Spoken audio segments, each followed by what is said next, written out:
आज हम देखेंगे basic MCQs on internal reconstruction for BCom, BAF, BMS, BBI, BFM, BIM, IPCC and CMA. तो चालू करते हैं basic MCQs on internal reconstruction.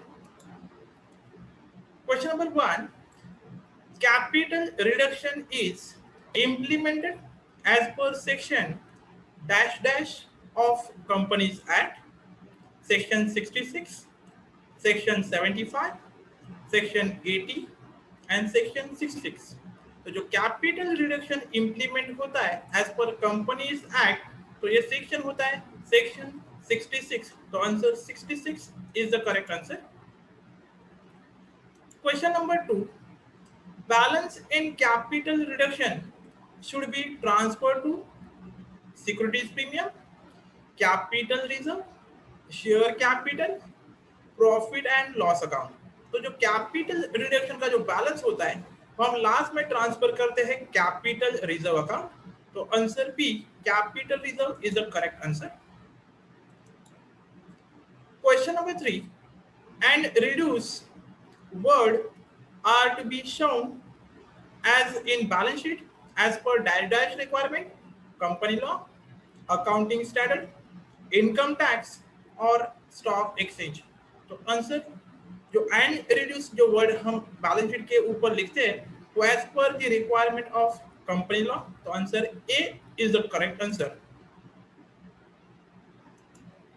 Question number 4, XYZ Limited had on 31st December 2008 80,000 equity shares at rupees 10 each. It was decided to reduce shares to rupees 8 each. The reduction is rupees 1,60,000, rupees 80,000, rupees 2 lakh, rupees 1,50,000। तो अपने पास shares कितना है? अपने पास share है 80,000, 10 का share है, हमने reduce 2 कर दिया उसको 8 रुपीज, मतलब रिडक्शन उसका हो गया 2 रुपया। तो 80,000 इंटू 2 रुपीज, तो reduction is rupees 1,60,000। 80,000 into 2 rupees 1,60,000 is the correct answer. Question number 5, creditors of the company are rupees 50 lakhs. One creditors of rupees 20 lakhs decided to forgo 40%. तो 20 lakhs का 40% 8 lakhs of his claim. He is allotted 30,000 equity shares of rupees 40 each in full settlement। तो 30,000 into 40 12 lakhs, मतलब हमने उसको 12 lakhs का equity shares दिया। 20 lakhs देना था, उसमें से 40% मतलब 8 lakhs उसने छोड़ दिया और 12 lakhs का equity shares दिया। The amount transfer to capital reserve is, तो capital reserve में कितना amount transfer होगा? 8 lakhs, 10 lakhs, 4 lakh and 5 lakhs। तो आंसर 8 lakhs to 20 lakhs का 40%, 8 lakhs is the correct answer। Question number 6, the preference shareholders agree to forgo arrears of preference dividend of rupees 72,000।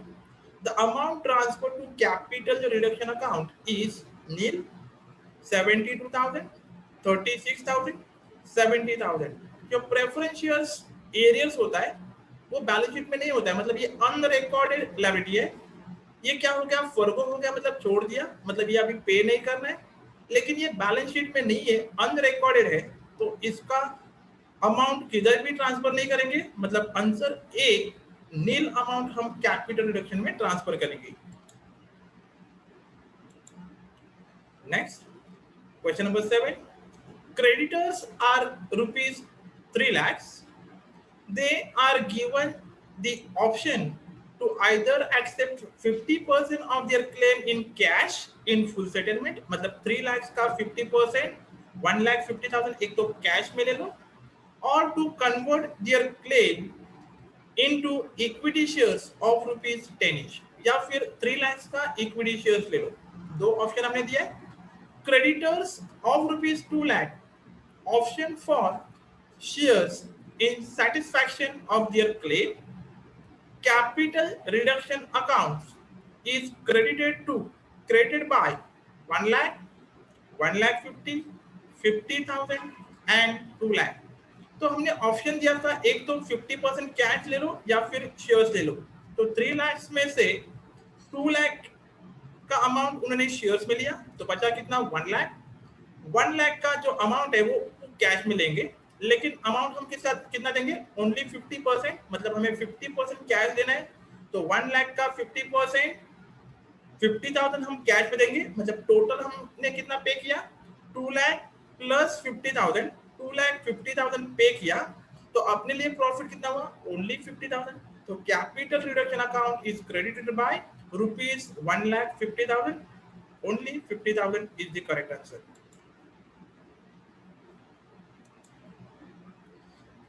Investment costing rupees 24,000 given to bank for bank overdraft of rupees 16,800. The capital reduction is debited by, हमने investment जो था 24,000 का bank overdraft के लिए bank में दे दिया, लेकिन bank overdraft हमें कितना देना था 16,800। हमें 16,800 देना था, हमने कितना दिया 24,000 दे दिया, मतलब अपने लिए तो लॉस हो जाएगा। लॉस कितना हो जाएगा 4,000, 8,000, 7,200 या फिर 4,500। तो 16,800 देना था, दिया कितना 74,000। तो जो डिफरेंस है 7,200 ये अपना लॉस है, तो ये कैपिटल रिडक्शन में डेबिट हो जाएगा। Answer C 7,200।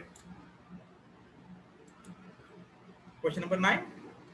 Y Limited has 8,000 equity shares of rupees 100 each, fully paid up. Each shares is subdivided into 10 equity shares of rupees 10 each. तो अपने पास 8,000 शेयर्स था 100 वाला, हमने एक शेयर को, ईच शेयर मतलब 1 शेयर, एक शेयर को हमने सब डिवाइड कर दिया नंबर 10 शेयर्स में, मतलब एक को हमने 10 में कन्वर्ट कर दिया। The number of shares after subdivision will be, तो 8,000 into 10 80,000 ये आपका आंसर आ जाएगा। तो ऑप्शन 8,000, 80,000, 75,000 and 60,000। तो answer 8,000 into 10 80,000 is the correct answer। Question number 10. Provision for taxation is rupees 1 lakh. Tax paid, tax liability of the company is settled at rupees 80,000। तो provision हमने कितना किया था 1 लाख का, लेकिन हमने सेटलमेंट कितने में किया 80,000, मतलब हमने 80,000 पे किया। It is paid immediately, amount credited to capital reduction account, मतलब हमने बोला था 1 लाख पे करना था, लेकिन हमने पे कितना किया ओनली 80,000, मतलब 20,000 का हमें क्या हो जाएगा प्रॉफिट हो जाएगा। तो 20,000 हम क्या करेंगे कैपिटल रिडक्शन में क्रेडिट करेंगे। तो ऑप्शन 80,000, 1 लाख, 20,000 एंड 60,000। तो answer C 20,000 is the correct answer. Question number 11. 6% debentures of rupees 100 each of rupees 1 lakh to be converted into such number of 8% debentures of rupees 50 each as to generate the same amount of interest as before. The amount of 8% debentures will be 1 lakh, 25,000, 75,000, 1 lakh 20,000। तो 6% debenture 1 lakh rupees का था, उसको हमने convert कर दिया 8% debentures 50 rupees वाला। Company क्या बोलता है generate the same amount of interest as before, हमें बाद में इंटरेस्ट भी उतना ही देना है, तो कितने अमाउंट का डिबेंचर हमें इश्यू करना पड़ेगा। तो फर्स्ट हम करेंगे 1 लाख के ऊपर पहले कितना इंटरेस्ट मिलता था 6%, तो 1 लाख इंटू 6% 6,000 ये पहले इंटरेस्ट मिलता था। अभी भी आपको 6% इंटरेस्ट नहीं मिलने वाला है, अभी आपको 8% इंटरेस्ट मिलेगा। तो 6,000 डिवाइडेड बाय 8% करेंगे तो जो भी आंसर आएगा वो आपका आंसर हो जाएगा। तो आंसर आता है 6000 डिवाइड बाय 8%, आंसर आता है 75,000। तो हम नया डिबेंचर इशू करेंगे 75,000 अमाउंट का। तो answer C is the correct answer. Question 12, in internal reconstruction, method of calculation of PC purchase consideration is by net assets method, net payment method, no purchase consideration is required, none of the above। तो amalgamation में हम purchase consideration calculate करते हैं, internal reconstruction में purchase consideration की requirement नहीं होती है। तो answer C, no purchase consideration required is the correct answer.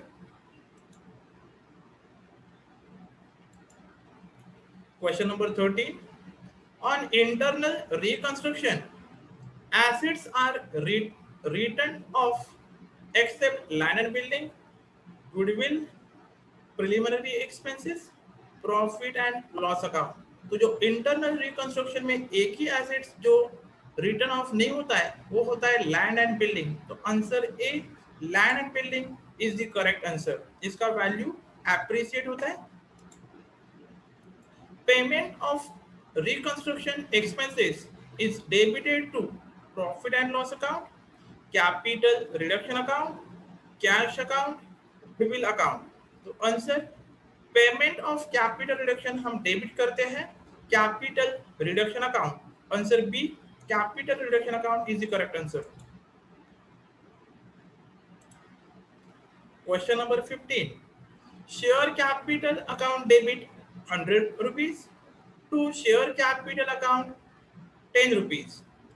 The above entry in the scheme of reconstruction records consolidation of share capital, subdivision of share capital, conversion of share into stock, conversion of stock into share। तो पहले share अपना कितना था 100 rupees का, अभी share कितना हो गया 10 रुपए का।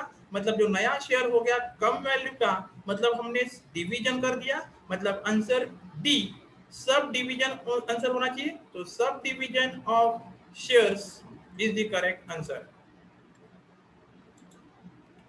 Next question number 16, share capital account debit 10 rupees, share capital account credit 100 rupees। The above entry is the entry of subdivision of share capital, consolidation of share capital, internal reconstruction, amalgamation। तो पहले अपना share कितने का 10 का था, अभी अपना share कितने का हो गया 100, मतलब ज्यादा बढ़ गया, मतलब हमने कंसोलिडेशन कर दिया।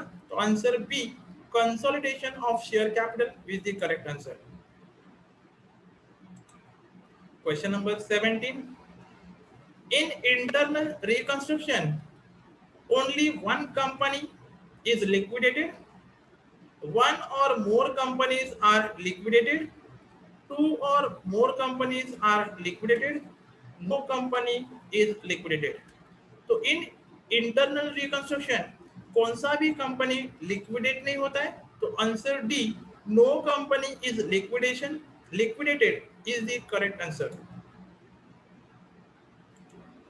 Question number 18, the existing 1000 shares of rupees 100 each alter to 10,000 shares of rupees 10 each is consolidation, subdivision, conversion, surrender।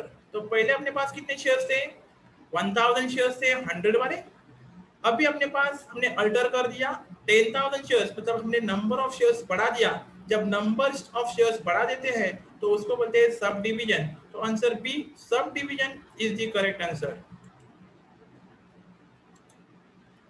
Question number 19, A limited company में alter its share capital to increase reserve capital, sub divide share capital, consolidate share capital, B and C.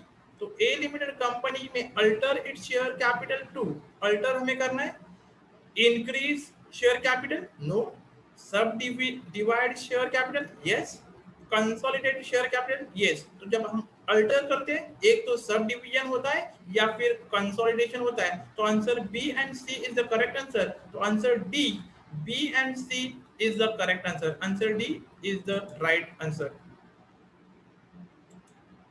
Question number 20. The cancellation of contingent liability is for company is dash dash for company, profit, loss, no profit, no loss and nil। जो contingent liability होता है वो हमें पे नहीं करना होता है और वो हमें कैंसिल हो गया तो अपने लिए प्रॉफिट भी नहीं है एंड लॉस भी नहीं है। तो answer C is the correct answer. Thank you.